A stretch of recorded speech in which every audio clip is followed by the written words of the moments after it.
السلام علیکم ورحمۃ اللہ وبرکاتہ۔ الحمد للہ نحمده ونستعینه ونستغفره ونعوذ باللہ من شرور انفسنا ومن سیئات اعمالنا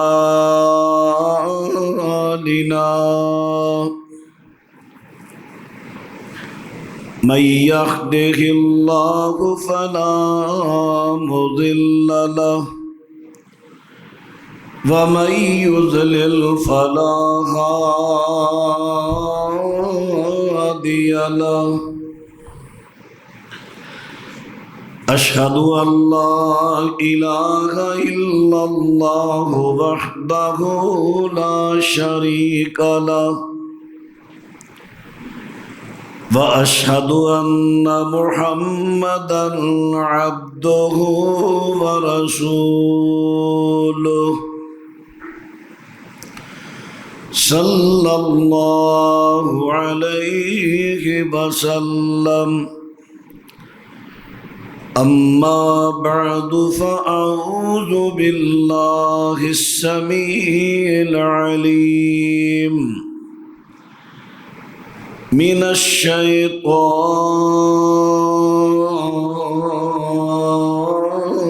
الرجيم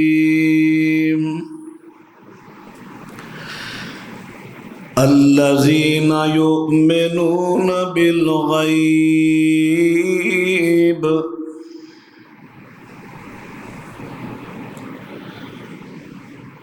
معزز سامعین حضرات،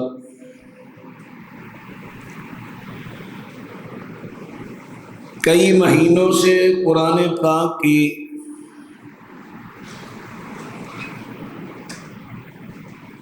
تفسیر بیان ہو رہی ہے خطبات جمعۃ المبارکہ میں۔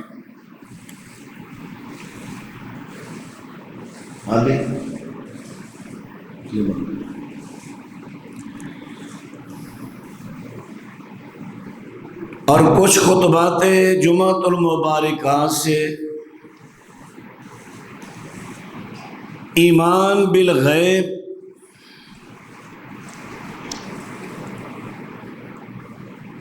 اللہ تعالیٰ پر ایمان بالغیب، فرشتوں پر ایمان بالغیب،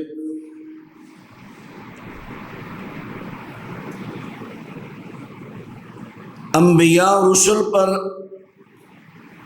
خصوصاً آخری پیغمبر پر ایمان بالغیب،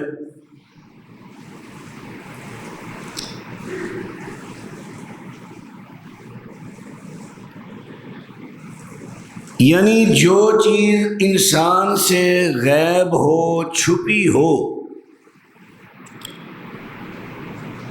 اس کا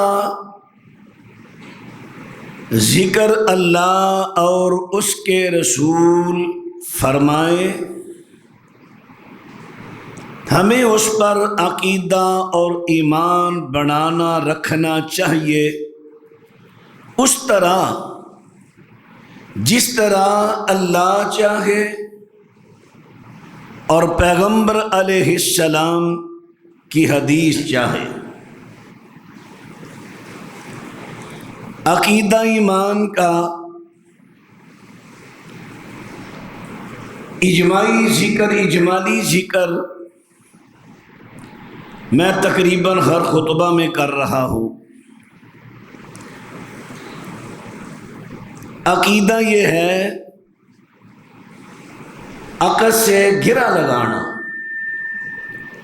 کسی بات کو دل کے یقین سے ماننا، یہ ہے عقیدہ، اور اس پر دل کے یقین سے عمل کرنا، یہ ہے ایمان۔ ایمان بالغیب کے حوالہ سے جس طرح میں نے پہلے خطبات عرض کیے، آج ہے جادو اور جنات یہ انسان سے غیب ہے، انسان سے پوشیدہ ہے، اس پر ہم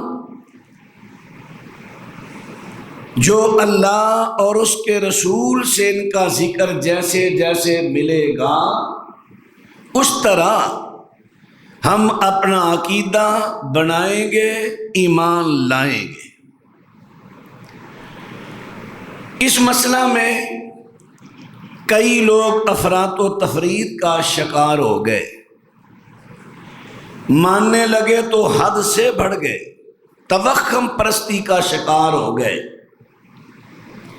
اور بعض نے انکار کیا، اتنا پیچھے ہٹتے گئے خود بھی اور لوگوں کو خوش فہمیوں میں رکھا، جس کا نتیجہ بہت سارے خاندان شیطان کے نقصانات کے زد میں آ گئے۔ تو آئیے جو شریعت مطہرہ بیان کرتی ہے ہم اس کے مطابق عقیدہ رکھیں، ایمان لائیں۔ سورہ الحجر آیت نمبر 27 فرمایا وَالْجَانَّ خَلَقْنَاهُ مِن قَبْلُ مِن نَّارِ السَّمُومِ، ہم نے جنات کو پیدا کیا انسانوں سے پہلے، کس چیز سے پیدا کیا؟ من نار السموم، من نار السموم، آگ کی سموم سے، آگ کی سموم سے۔ سموم کیا ہے؟ سموم مبالغے کے اوزان میں سے ایک وزن ہے فعول، اس کے وزن پر ہے سموم۔ جہاں کہیں کوئی لفظ بولے نا یہ صیغہ مبالغے کا ہے، مبالغہ ہوتا ہے اس میں بہت زیادہ زور دے کے من، یعنی یہ چیز بہت زیادہ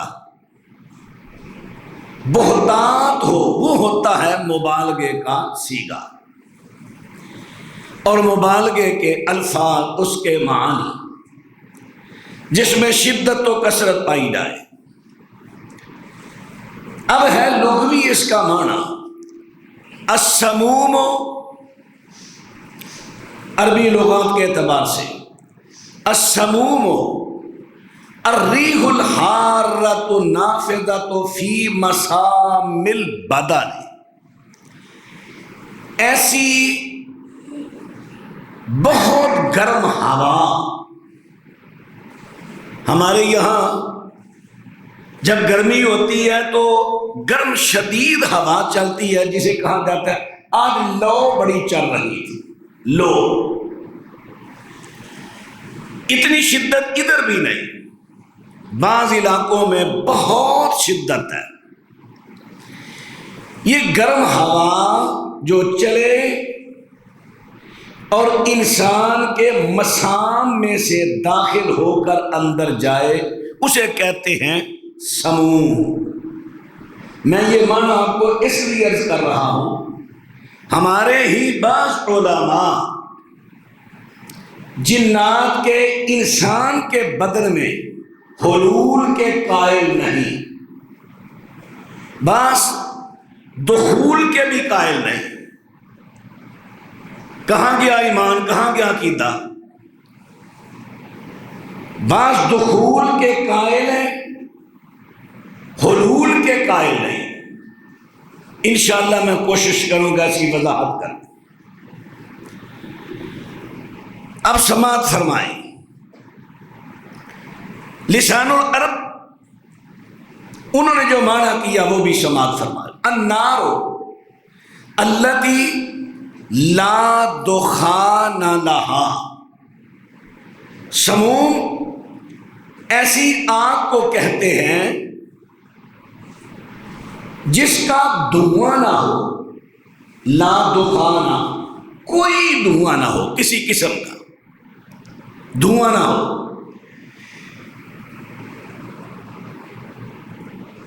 چلیں اس کی مثال میں ایسے آپ کو عرض کرتا ہوں، حرارت شدیدۃ نافذۃ تسری فی الاجسام کما تسری حرارت النار فی الاناء والطعام۔ چولہے پر ہانڈی چڑھائی، اس میں کھانا پکنے کے لیے رکھ دیا، گوشت ہے، سبزیاں ہیں، کوئی بھی ہے، نیچے جلا دی آگ، لکڑیوں کی، گیس کی، جو بھی آگ ہے، آگ کو نظر آ رہی ہے۔ اب جو آگ کی حرارت، شدت، وہ برتن میں سے داخل ہو کر اندر کھانے کو پکا رہی ہے، وہ جو حرارت اندر گئی اس کو کہتے ہیں سموم۔ یہ میں نے بطور مثال سمجھانے کے لیے عرض کیا ہے۔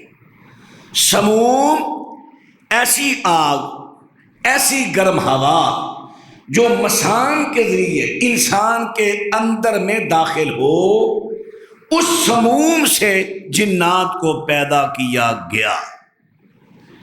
دھویں والی آگ سے نہیں، شعلے والی سے نہیں، سموم سے، آگ کی حرارت، اس سے۔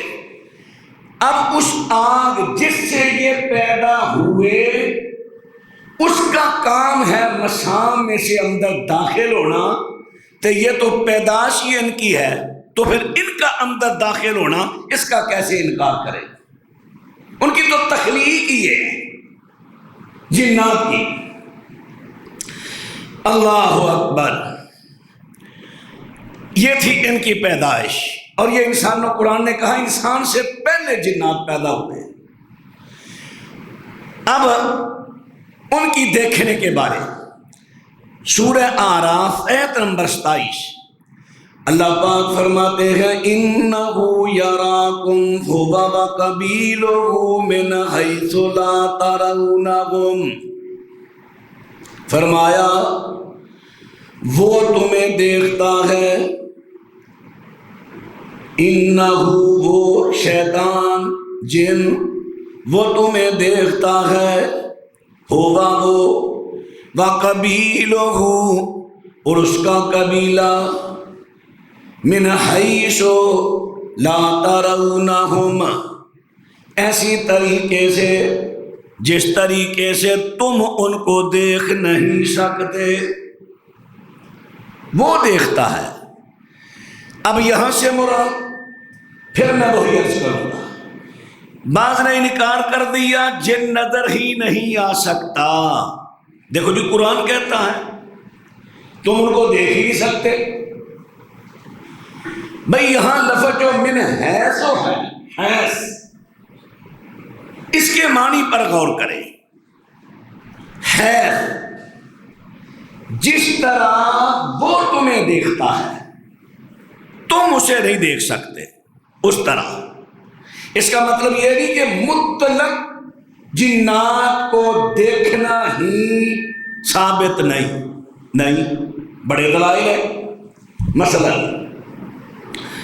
نبی کریم صلی اللہ علیہ وسلم ایک رات عشاء کی نماز ادا کی، حضرت عبداللہ بن مسعود رضی اللہ عنہ کا ہاتھ پکڑا، فرمایا میرے ساتھ چلو۔ مکہ مکرمہ سے باہر کھلی جگہ جو بطحا کی جگہ تھی، بطحا ہر اس جگہ کو کہتے ہیں جہاں برسات کا پانی سیلاب کی شکل میں آئے گزرے، پانی گزر گیا، پتھر کنکر وغیرہ چھوڑ گیا، ایسی جگہ کو بطحا کہتے ہیں۔ فرمایا نبی علیہ السلام مجھے بطحا کی جگہ لے گئے، فاجلسا، آپ نے مجھے بٹھایا. یہاں ایک بات قابل غور. سوشل میڈیا پر نا میرا بڑا رگڑا لگایا گیا تھا. کچھ تو میری مصروفیت تھی، اتنا مطالعہ نہیں تھا ان دنوں، بہت زیادہ مصروفیت تھی. ابھی میں نے کچھ حوالہ جات نوٹ کیے ہیں، وہ میں عرض کروں گا. حضرت عبداللہ بن مسعود فرماتے ہیں نبی علیہ السلام نے مجھے بٹھا دیا. ثم خط علیہ خطا، پھر آپ نے مجھ پر دائرہ لگایا، میرے گرد دائرہ. ہمارا طریقہ علاج ہے، ہم بھی مریض پر خود پر دائرہ لگاتے ہیں، اور یہ حفاظت کا بڑا اچھا طریقہ ہے. آپ بھی یہ لگایا کریں. میں آپ کو بتاؤں گا طریقہ اس کا. نبی علیہ السلام نے حضرت عبداللہ بن مسعود پر دائرہ لگایا.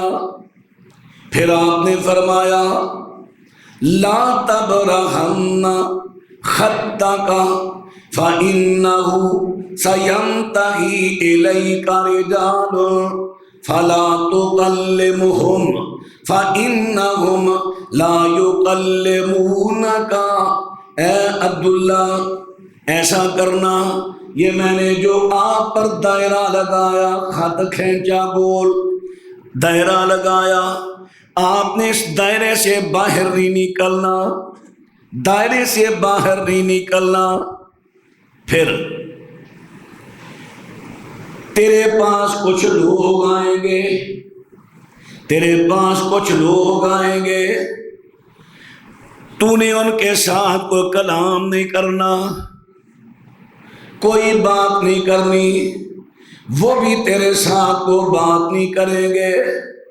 ثم مضى رسول اللہ صلی اللہ علیہ وسلم حیث اراد. پھر نبی علیہ السلام تشریف لے گئے جہاں چاہ رہے تھے. میں بیٹھا رہا دائرے میں.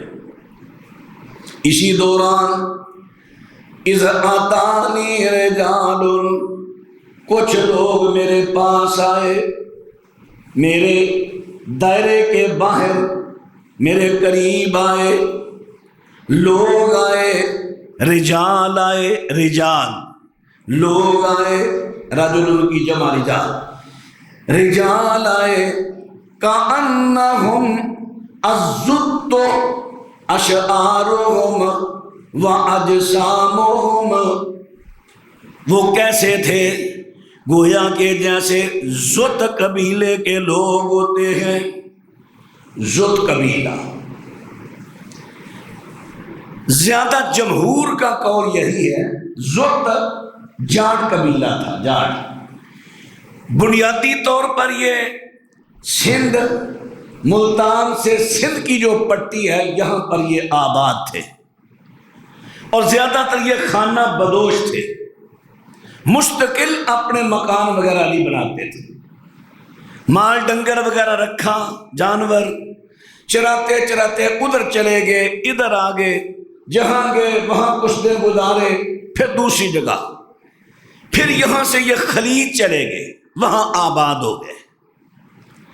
ان میں سے ایک میں تذکرہ کروں گا. مجھے تو ایک کا علم ہے، روحانی معالج. باقاعدہ ان کا ایک روحانی معالج تھا جس کا مستقل پیشہ یہی تھا جادو جنات نکالنا. حضرت عائشہ کے جادو کے بارے اسی نے خبر دی تھی، ایک جٹ قبیلے کے معالج نے. زتدا چلیں وہ اپنے وقت پر بات آئے. اللہ اکبر. حضرت عبداللہ بن مسعود فرماتے ہیں کہ ان کی طرح لوگ تھے، ان کے اجسام تھے، جسم تھے. عبداللہ بن مسعود نے جنات کے جسموں کو دیکھا. بال تھے، بکھرے ہوئے بال، جیسے آپ جانتے ہیں جانور رکھنے والا جانوروں کے پیچھے چراتا چراتا وہ پوری طرح اپنے کپڑے بھی درست نہیں کرتا، اپنے بال بھی درست نہیں کر پاتا، بکھرے ہوئے بال، بکھرے حالات، فرمایا اس طرح کے تھے۔ حضرت عبداللہ بن مسعود رضی اللہ تعالیٰ عنہ فرماتے ہیں اللہ اکبر، فرمایا میرے قریب ہوئے، لا یجاوزن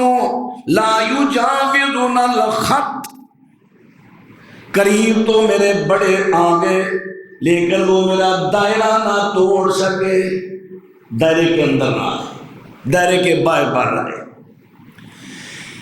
اللہ اکبر۔ پھر نبی کریم صلی اللہ علیہ وسلم میرے پاس تشریف لائے، رات کے پچھلے پہر میں بیٹھا ہوا تھا۔ اب حضرت عبداللہ بن مسعود رضی اللہ تعالیٰ عنہ نے جنات کا دیکھنا ثابت کر دیا، انسان جنات کو دیکھ سکتا ہے، حدیث سے ثابت ہوا۔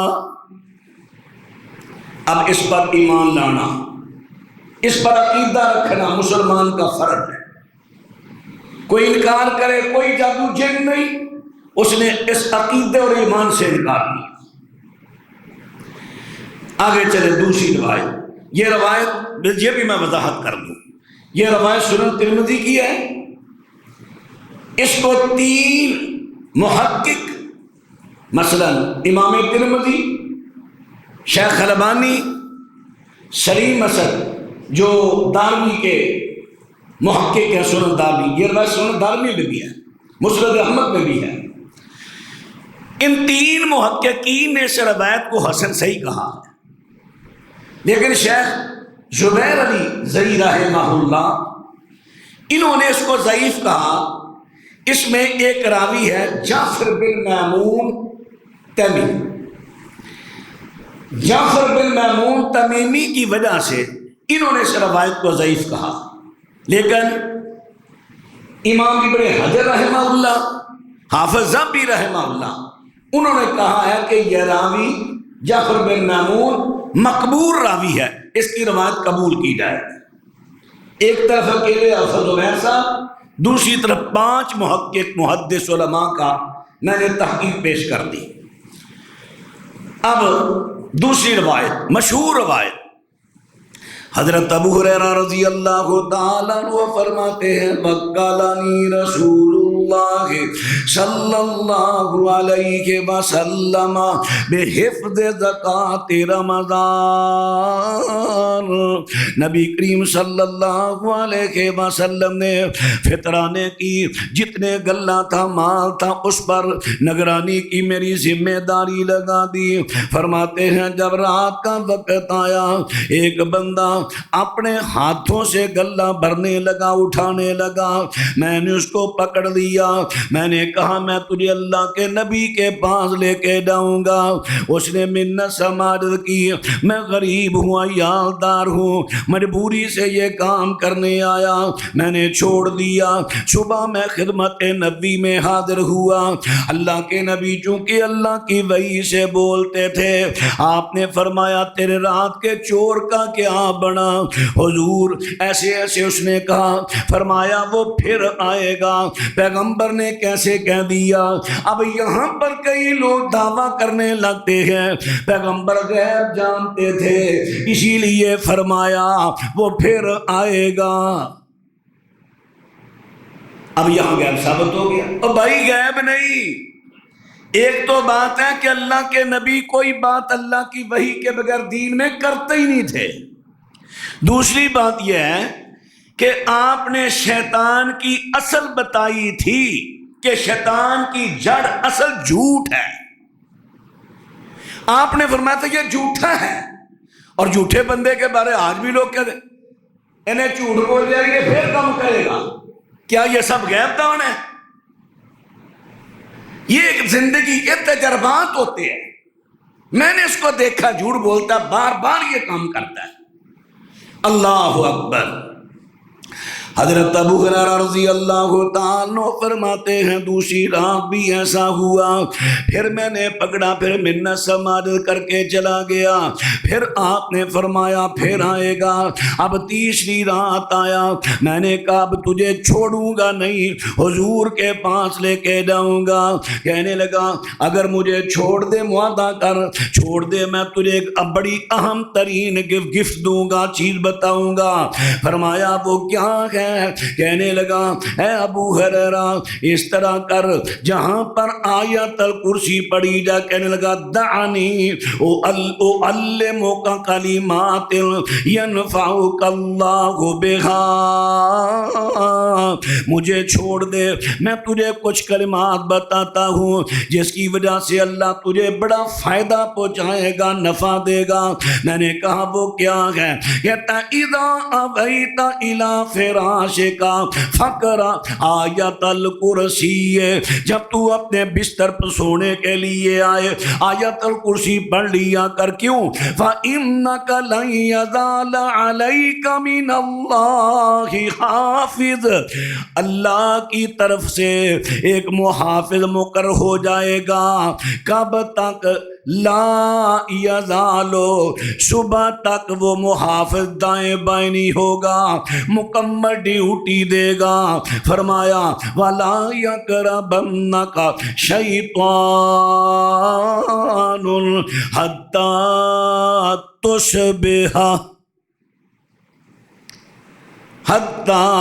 تُصْبِحَ شیطان بھی تیرے قریب نہیں آئے گا اس رات حتیٰ کہ صبح ہو جائے۔ اب اس حدیث کو دوسری کو، دونوں کو ملا دو۔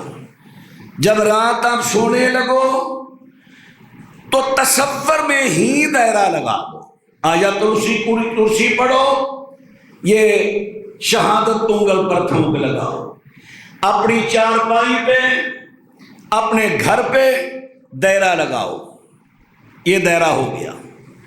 اب یہ دائرہ حدیث سے ثابت۔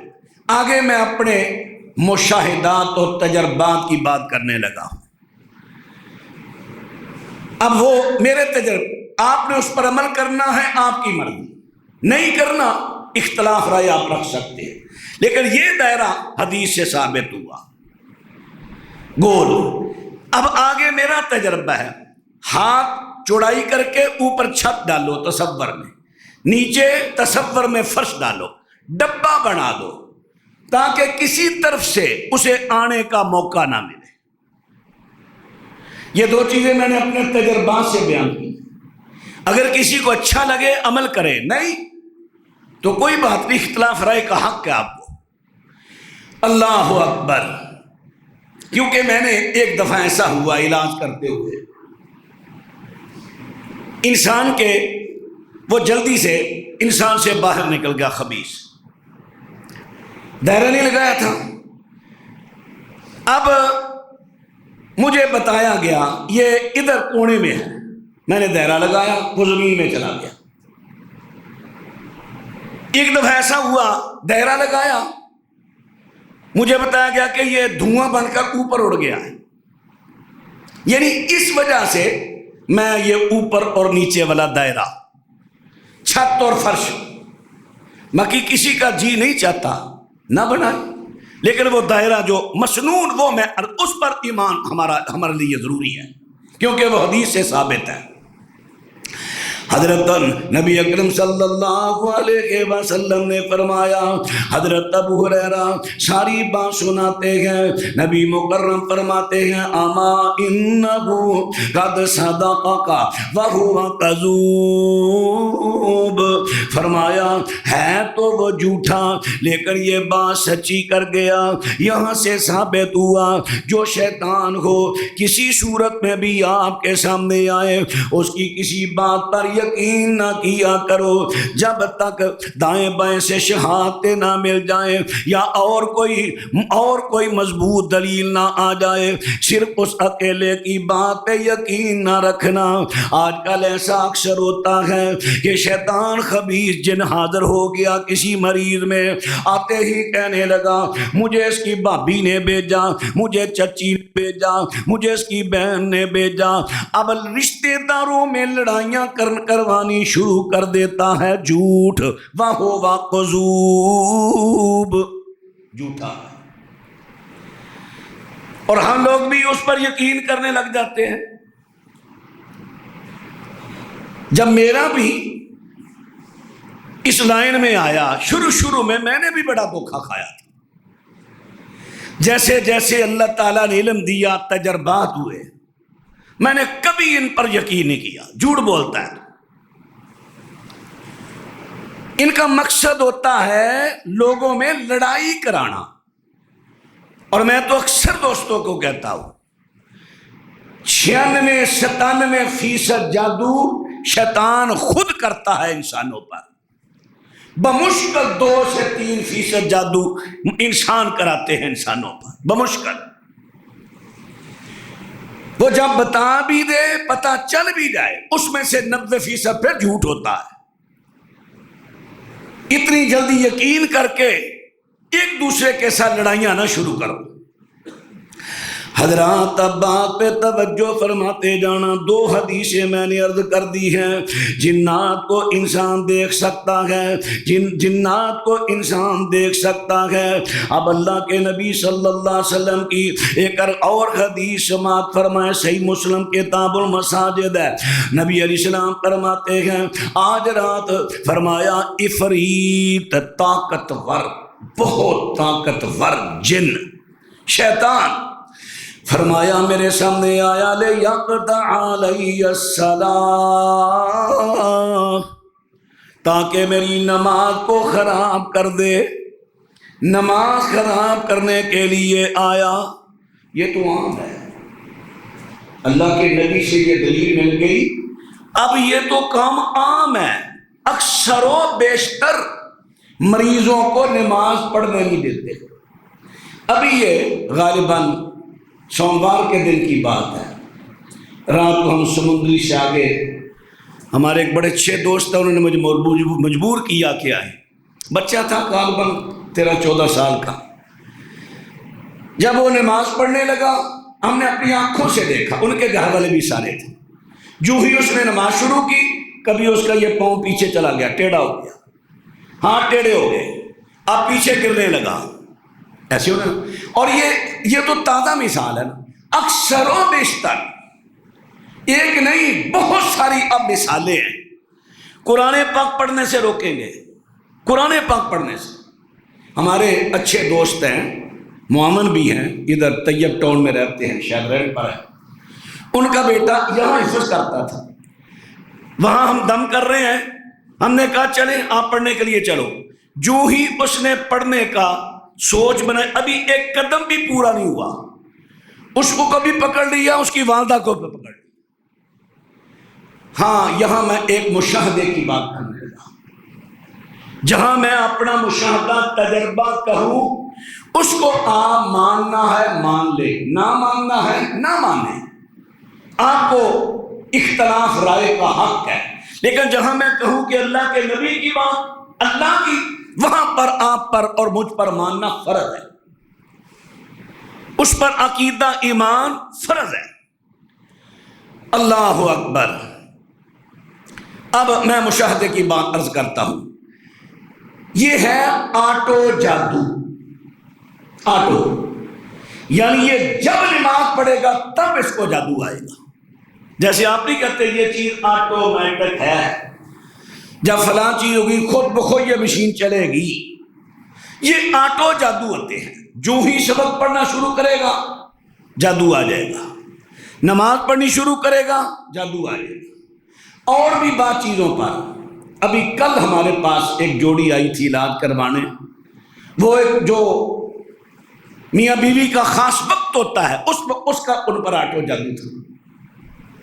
یعنی یہ اس قدر خبیث ہیں حضرات اب بات پہ توجہ فرماتے جانا. نبی کریم علیہ السلام فرماتے ہیں وہ شیطان عفریت آیا تاکہ میری نماز کو کاٹ دے. فرمایا وَإِنَّ اللَّهَ أَمْكَنَنِي مِنْهُ، لیکن اللہ پاک نے مجھے اس پر قدرت دے دی. عفریت تھا. عفریت معمولی طاقت کا مالک نہیں. میں اشارہ دیتا ہوں آپ کو. وہ سلیمان علیہ السلام کا واقعہ آپ نے سنا ہوگا کہ ملکہ بلقیس اپنا لشکر لے کر اپنے وزراء لے کر قریب آ چکی ہے اور ہم نے اس کو معجزہ دکھانا ہے. کون ہے جو اس کا تخت لے کر آئے؟ ابھی عفریت نے کہا تھا، اتنا طاقتور تھا. حضور مجھے اجازت دیں، آپ یہ جو مقدمہ سن رہے ہیں نا، اس سے پہلے میں وہ تخت وہاں سے لے کر آپ کے خدمت میں پہنچا دیتا. یمن سے شام. اتنے یہ طاقتور ہوتے ہیں، سارے نہیں. جس طرح انسانوں میں طاقتور کمزور، اس طرح جنات میں بھی.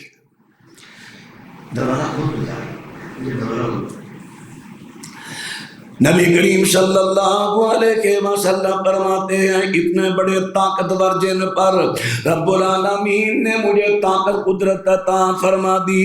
فداعت ہو فلقد ہممت. نبی کریم صلی اللہ علیہ وسلم ارشاد فرماتے ہیں، فرمایا میں نے اس کو، فرمایا اللہ نے مجھے قدرت دی. فداعت ہو، میں نے اسے یہاں سے پکڑ لیا، گریبان سے خوب دبایا. ایک روایت میں ہے کہ اس کے منہ کی جھاگ نکلی، میرے ہاتھ پر پڑی، میں نے ٹھنڈک محسوس کی کہ یہ جھاگ آ رہی ہے. نبی کریم صلی اللہ علیہ وسلم ارشاد فرماتے ہیں فلقد حممت ان اربطہ الی جنب ساریۃ من سوار المسجد. فرمایا میں نے ارادہ کیا میں اسے مسجد کے ستونوں میں سے کسی ستون کے ساتھ باندھوں. پھر نبی اکرم علیہ السلام فرماتے ہیں مجھے اپنے بھائی حضرت سلیمان کی دعا یاد آ گئی. رب اغفر لی وہب لی ملکا لا ينبغی لأحد من بعدی. اے اللہ مجھے بخش دے اور مجھے ایسی سلطنت عطا کر دے میرے بعد ایسی سلطنت کسی کو نہ عطا کی ہو. حضرت سلیمان کی کیسی سلطنت تھی. وَحُشِرَ لِسُلَيْمَانَ جُنُودُهُ مِنَ الْجِنِّ وَالْإِنسِ وَالطَّيْرِ فَهُمْ يُوزَعُونَ. فرمایا اللہ پاک نے حضرت سلیمان کے لیے جنات کے لشکر، انسانوں کے لشکر، پرندوں کے لشکر ان کے متحد کر دیے. پھر ان کی وہ چھانٹی کرتے تھے، پرندے الگ ہو جاؤ، جنات الگ ہو جاؤ، انسان الگ ہو جاؤ. پھر ان کی ذمہ داریاں، ان کی ڈیوٹی لگاتے تھے. اس سے دو چیزیں ثابت ہوئی. ایک تو یہ ثابت ہوئی اس طرح کی سلطنت اللہ پاک نے سلیمان کے علاوہ کسی کو نہیں دی.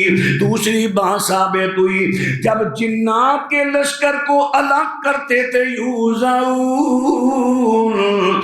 دیکھتے تھے تب ہی تو ان کو الگ کرتے تھے. جنات کا دیکھنا ثابت ہوا. اب پھر وہ جو قرآن کی آیت ہم نے پڑھی ہے، قرآن پاک میں جو یہ آیا ہے اِنَّهُ يَرَاكُمْ وَهُوَ وَقَبِيلُهُ مِنْ حَيْثُ لَا تَرَوْنَهُمْ. فرمایا وہ اور اس کا لشکر تمہیں دیکھتا ہے، تم اسے نہیں دیکھتے.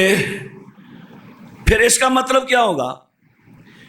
ایک طرف احادیث آ رہی ہیں، قرآن کی آیت ہے نبی سلیمان جنوں کو دیکھتے تھے، حضرت نے دیکھا، صحابہ نے دیکھا، اور بھی بڑے سارے واقعات ہیں.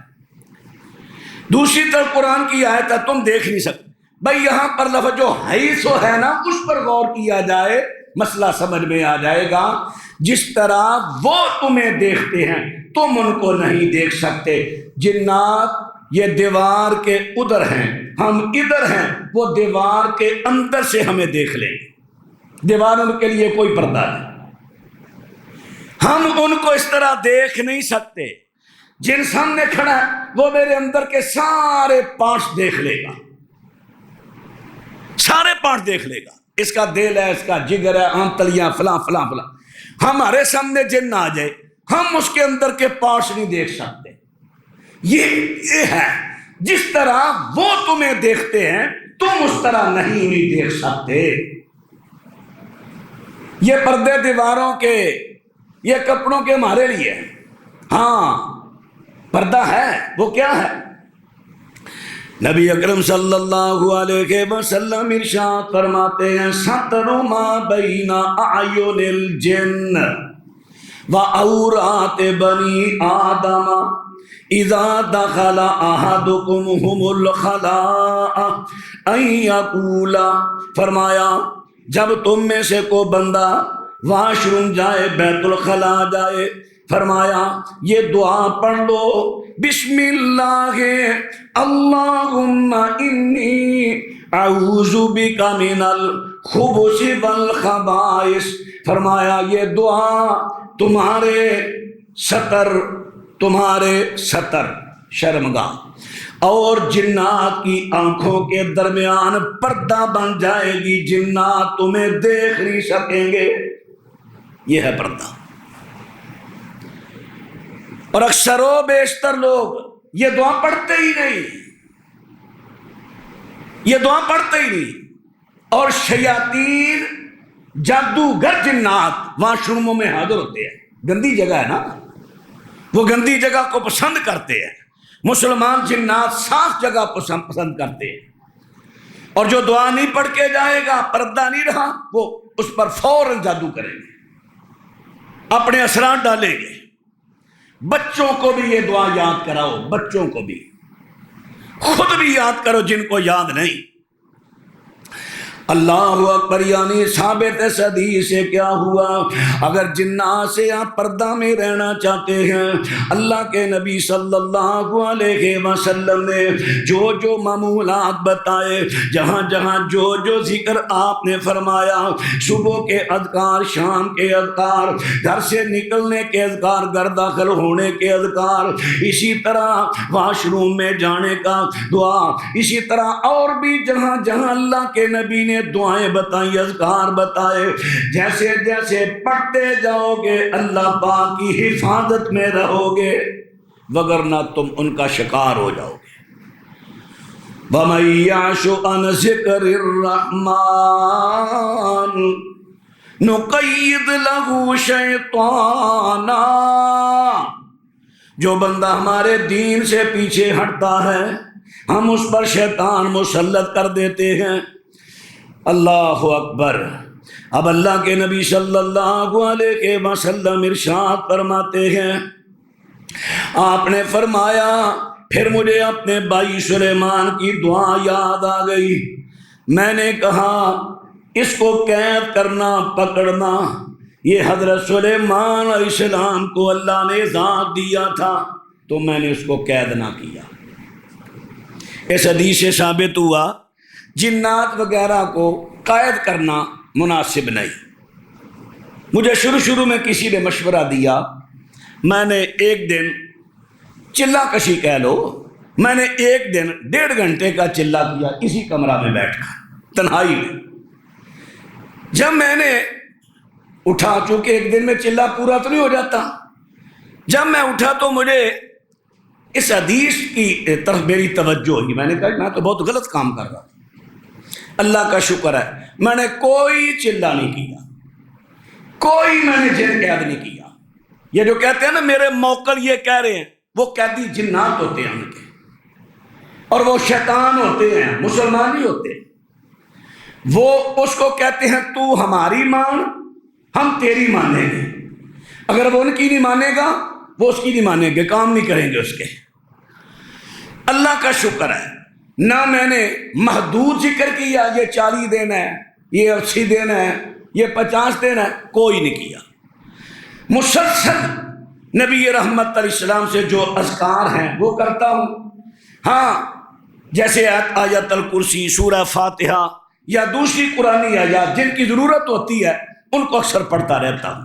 جیسے جیسے زیادہ پڑھتا ہوں ان کی مشق ہوتی ہے، اللہ تعالیٰ تاثیر پیدا کر دیتا ہے۔ اللہ اکبر۔ حضرات اب میں جنات کی قسمیں بیان کرتا ہوں۔ نبی مکرم صلی اللہ علیہ وسلم فرماتے ہیں الجن ثلاثۃ اصناف فصنف لهم اجنحۃ یطیرون فی الہواء وصنف حیات وکلاب وصنف یحلون ویزعنون۔ فرمایا جنات کی 3 قسمیں ہیں۔ ایک قسم ہے پروں والے جنات جو ہوا میں اڑتے ہیں، دوسری قسم ہے سانپ، تیسری قسم ہے کلاب۔ نبی علیہ السلام نے دونوں قسموں کو ایک شمار کیا۔ جنات میں سے کتے بھی ہوتے ہیں، کتے۔ پچھلے دن سوشل میڈیا میں ایک دکھا رہے تھے ویڈیو، کتے جمع ہیں، اچانک ایک کتا غائب ہو گیا۔ ہاں بعض دفعہ ظاہر ہوتے ہیں کتوں کی شکل میں۔ سانپ، وہ صحابی کا واقعہ آپ کو یاد ہوگا، میں اشارہ دیتا ہوں، صحیح مسلم کی روایت، جو جنگ خندق سے آپ نے فرمایا تیری شادی نہیں ہوئی ہے، گھر چلا جا۔ گھر آیا، دیکھا تو اس کی نئی دلہن باہر دروازے، گلی والے دروازے پہ کھڑی، نیزہ اٹھایا، مارنے لگا۔ جلدی نہ کرو، پہلے اندر آؤ۔ بیڈ روم میں گیا، دیکھا بستر پر بہت بڑا سانپ ہے، ہاتھ میں چھوٹا نیزہ تھا، نیزہ مارا، نیزے پر اس کو اٹھا لیا سانپ کو۔ ابو سعید خدری فرماتے ہیں ہمارے قبیلے کا وہ بندہ تھا، ہمیں نہیں پتا ہمارا بندہ پہلے فوت ہوا یا سانپ پہلے مرا۔ نبی علیہ السلام کے پاس گئے، حضور اکلوتا بیٹا ہے، نئی شادی ہے، دعا کیجئے اللہ زندگی دے اس کو زندہ کر دے۔ آپ نے فرمایا نہیں، اس کے لیے بخشش کی دعا کرو۔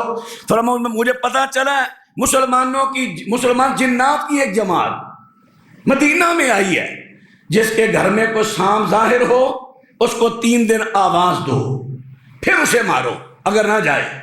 یعنی اس حدیث سے ثابت ہوا وہ سانپ جن تھا، یعنی 2 حدیثیں، اس کی اقسام۔ اور تیسری قسم نبی علیہ السلام فرماتے ہیں وَصِنْفٌ يَحِلُّونَ وَيَزْعَنُونَ۔ تیسری قسم ہے خانہ بدوش، ان کے مستقل ٹھکانے نہیں ہوتے۔ جادوگر جو بڑا خبیث ہے، جہاں اس نے ڈیوٹی لگائی آپ نے سال بھر ادھر رہنا، ادھر رہیں گے، چلے آپ کی ڈیوٹی بدل گئی، آپ دوسرے علاقہ میں چلے جاؤ۔ جو انسانوں کو تنگ کرتے ہیں وہ یہ ہے خانہ بدوش، خاندانی۔ اور جو مسلم جنات ہیں وہ زمین پر بہت کم رہتے ہیں، زیادہ اوپر رہتے ہیں، وہ انسانوں کو اتنا تنگ نہیں کرتے۔ یہ جو خانہ بدوش ہیں یہ زیادہ تنگ کرتے ہیں لوگوں کو۔ اللہ اکبر۔ اب میں آخری ایک حدیث بیان کر کے بعد ختم کرنے لگا ہوں۔ پہلے میں نقل کروں امام ابن تیمیہ رحمہ اللہ کا قول۔ اب وہ بات آنے لگی ہے کہ انسان کے اندر جن داخل ہو سکتا ہے، داخل ہو کر حاضر ہو کر جسم میں، اس کو کہتے ہیں حلول، کہ اپنا جسم پورے جسم میں بچھائے، انسان کا دماغ اپنے کنٹرول میں لے لے۔ اب انسان کو اپنی ہوش نہیں، اب جو باتیں کرے گا وہ جن کرے گا۔ جن صوفیوں کے بارے میں آپ سنتے ہیں نا، فلاں صوفی فنا فی اللہ ہوا تو اللہ کی ذات اس میں حلول کر گئی، اب وہ صوفی کو اپنی ہوش نہ رہی، اب جو کہہ رہا تھا اللہ، وہ اللہ کی ذات نہیں، اللہ کی ذات تو عرش عظیم پر ہے، وہ شیطان ہوتے ہیں۔ صوفی جب تنہائی میں چلے کرتے ہیں وہ شیطان ان میں حاضر ہو جاتے ہیں، یہ کہتے ہیں اللہ حاضر ہو گیا، اللہ حاضر ہو گیا، انا للہ و انا۔ شیاطین ہوتے ہیں جو ان کے منہ سے کفر نکلواتے ہیں، کفر کی باتیں، اور ماننے والے کہتے ہیں اے معرفتی گالے بابے دی تو کی پتہ ہے، تمہیں کیا معلوم، یہ تو معرفتی نہیں، یہ کفر ہے۔ سب سے پہلے یہ عقیدہ رکھنا کہ اللہ کی ذات کسی انسان میں حلول کرے، یہی عقیدہ کفری عقیدہ ہے۔ انسان نہیں ہوتا، وہ شیاطین ہوتے ہیں، حلول کرتے ہیں اندر پورے جسم میں جسم بچھا کے۔ بعض لوگوں کی پوری میموری لیتے ہیں، بعض کی نصف، بعض کی 3 حصے۔ اللہ اکبر۔ امام ابن تیمیہ رحمہ اللہ، ان کا قول سماعت فرمائیں، وجود الجن ثابت، جنات کا وجود ثابت ہے بکتاب اللہ و سنت رسول و اتفاق سلف امت و ائمتہا، تمام کتاب و سنت سے ان کا جسم بدن ثابت ہے اور ائمہ کا اتفاق ہے تمام کا۔ وکذالک، اسی طرح دخول الجنی فی بدن الانسان ثابت باتفاق ائمت اہل سنت والجماعہ۔ فرماتے ہیں اہل سنت کے نزدیک، اہل سنت کون ہے؟ جہمیہ اہل سنت نہیں، معتزلہ اہل سنت نہیں، اسی طرح معطلہ اہل سنت نہیں۔ آپ لوگوں کو سچی بات ہے، مرجیہ، معتزلہ، قدریہ، جبریہ، آپ کو تو ان لوگوں کا تعارف ہی نہیں۔ یہ وہ فرقے تھے جنہوں نے اسلام کو بدلنے کی کوشش کی، محدثین نے ان کا مقابلہ کیا، اور اس عقیدے والے ابھی بھی لوگ ہیں، ابھی بھی ہیں۔ آئندہ جمعے بتاؤں گا کہ ابھی کون ہے، اور آپ حیران ہو جائیں گے۔ اس عقیدے والے ابھی بھی لوگ ہیں، اور بندے بھی وہ ہوں گے جن پر آپ کا لوگوں کا بڑا اعتماد ہوگا۔ وہ سینسی بات 1-2 کر دی، آپ نے کہا دیکھ لو 20 سال پہلا دی گل ڈاکٹر صاحب بھی ہن ثابت ہو گئی ہے۔ آپ نے کہا بس ایک بات ثابت ہو گئی، اور عقیدے کی تباہی، آپ بھی پیچھے چلے۔ بتاؤں گا انشاءاللہ۔ اب فرماتے ہیں کہ اہل سنت کے نزدیک متفق کا یہ فیصلہ ہے کہ جن انسان کے بدن میں داخل ہو سکتا ہے۔ پھر آگے انہوں نے قرآن کی دلیل دی، جو سود کھاتا ہے کل قیامت کو ایسے اٹھے گا جیسے شیطان نے اسے خطی کیا ہوا ہے، شیطان اسے چمٹا ہوا ہے۔ امام احمد کے بیٹے فرماتے ہیں، میں نے امام احمد سے پوچھا، ابو جان ان اقواما یقولون ان الجنی لا يدخل فی بدن المسروق، فقال، ابو جی میں نے سنا کچھ لوگ کہتے ہیں جن انسان کے جسم میں داخل نہیں ہو سکتا۔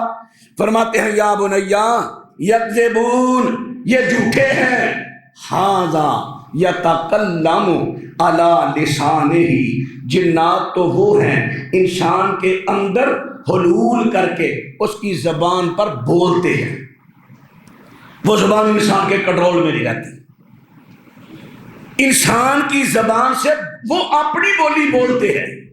یہ امام احمد بن حنبل رحمہ اللہ کا قول ہے، طبقات حنابلہ میں اور مجموع الفتاوی اس میں دونوں میں یہ روایت موجود ہے۔